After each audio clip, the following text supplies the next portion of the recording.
When I am in the trade class in MIIS, a lot of students come to discuss with me, always start the question that which country you think is going to lead the future international trade system?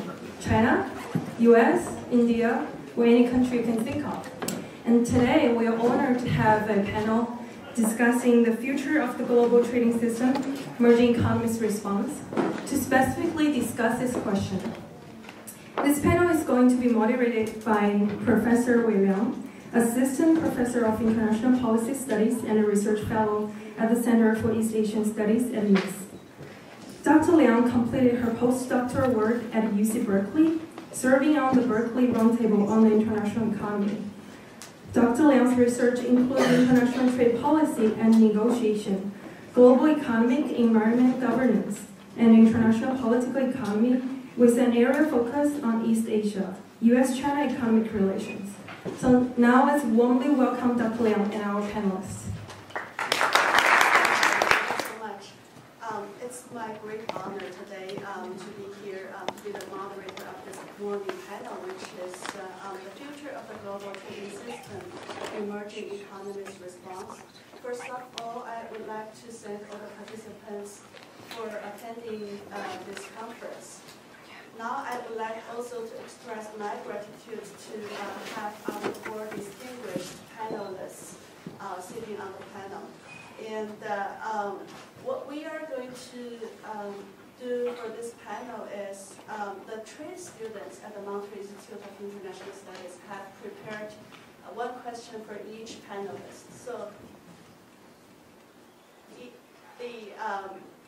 each panelist will have about 10 minutes to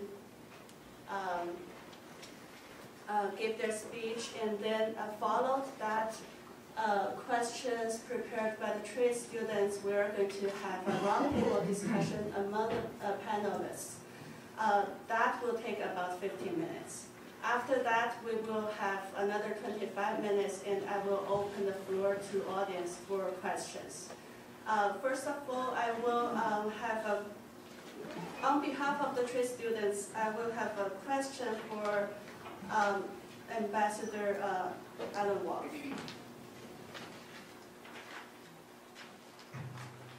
And the question is, the collapse of the Doha round of World Trade talks in July 2008 has been seen as the biggest blow to globalization since the end of the Cold War.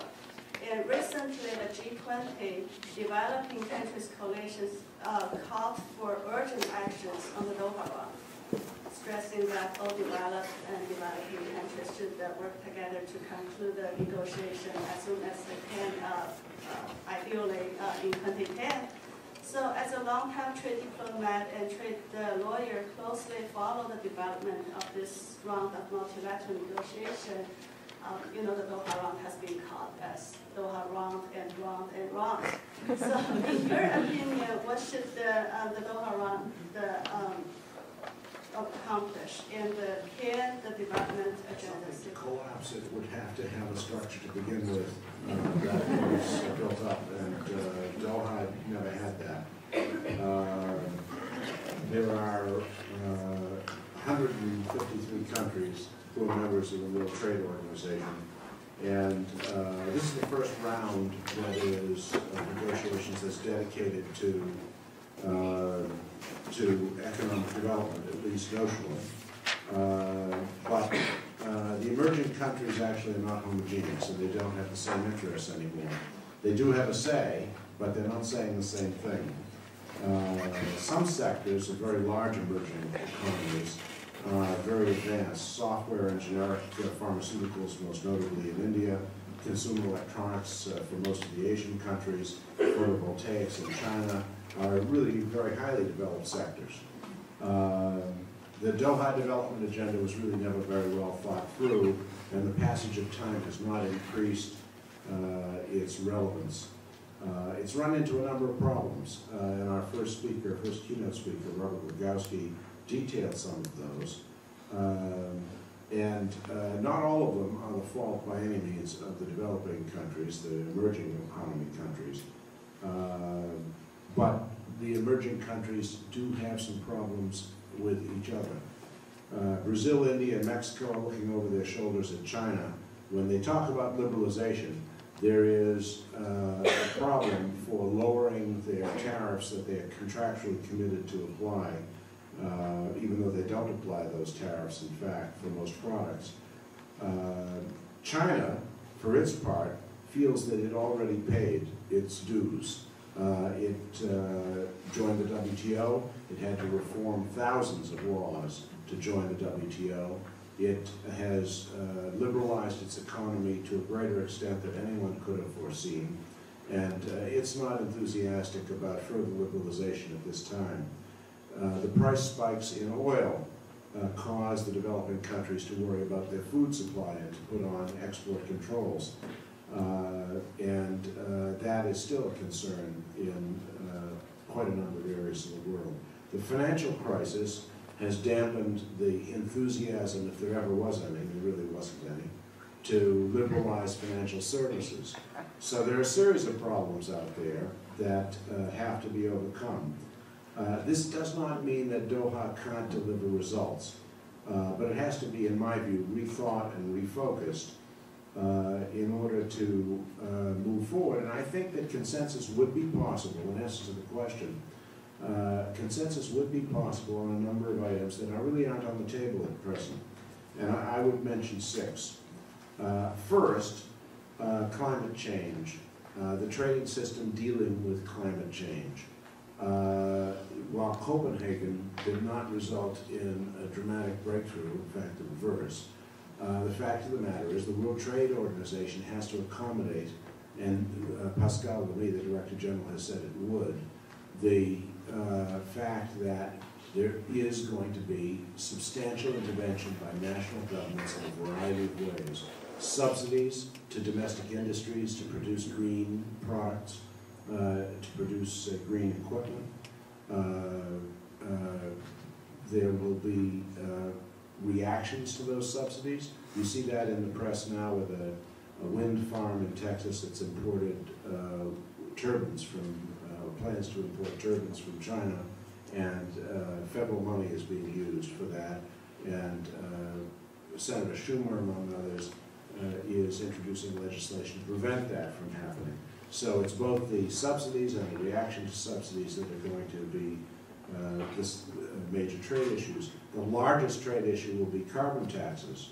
If one puts on a tax on carbon for your industries and makes them less competitive internationally, then there will be border adjustments that will be proposed.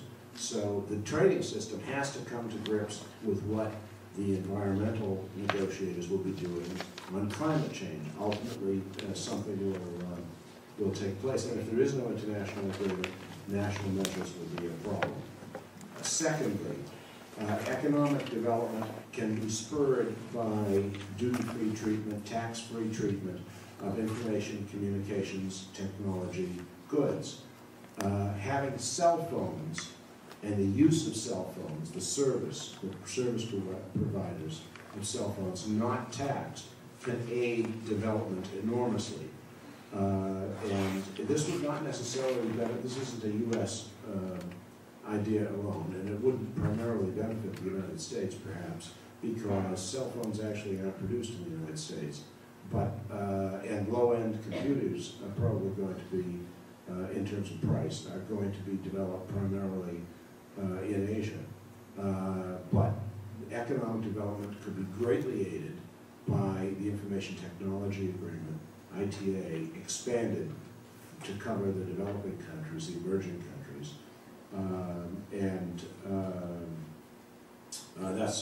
That is something that should take place. And the opposite with Brazil, and Brazil's informatics policy has been a disaster for that country in terms of its participation in this growth spur. 0.5% of GDP in the United States growth is attributed to our information technology revolution.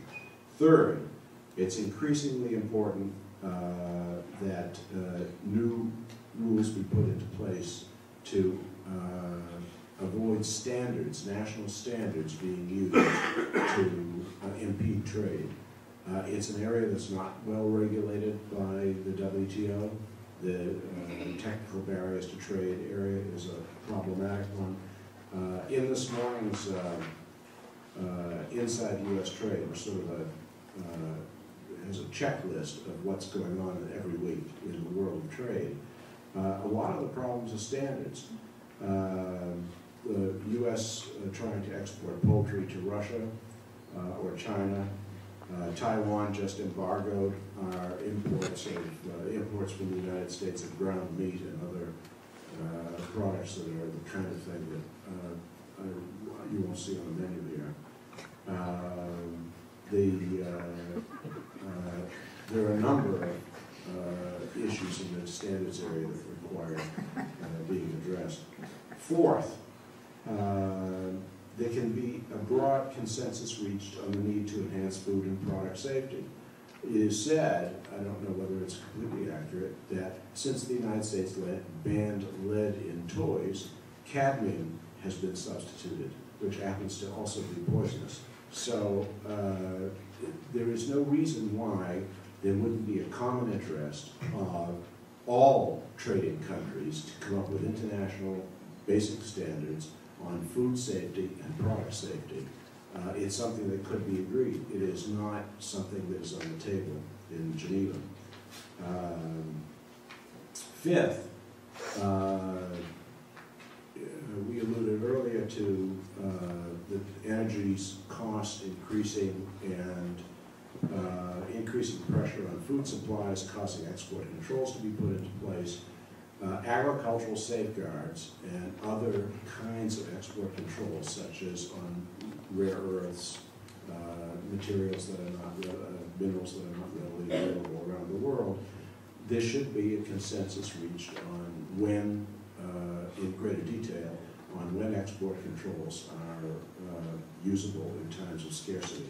And sixth, new international arrangements are needed with respect to financial services.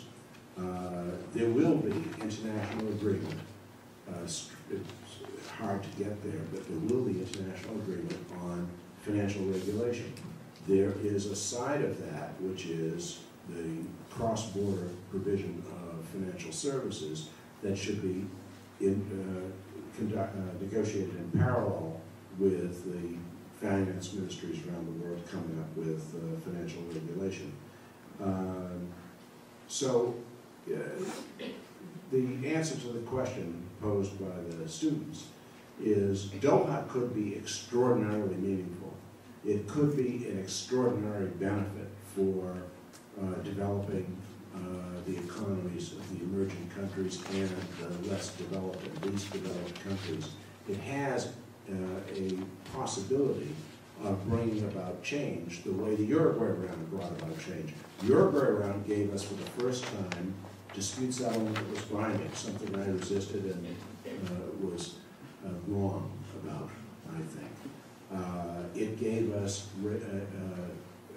intellectual property protection around the world that is actually something that the emerging countries are quite interested in.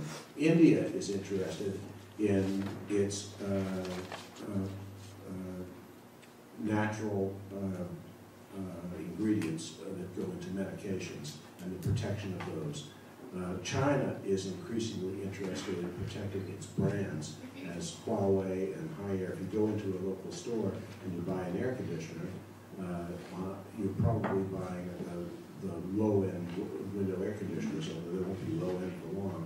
You're buying a Haier product. So there is a growing interest in the emerging economies, a common interest in the protection of intellectual property. And one of China's major thrusts is having its own intellectual property.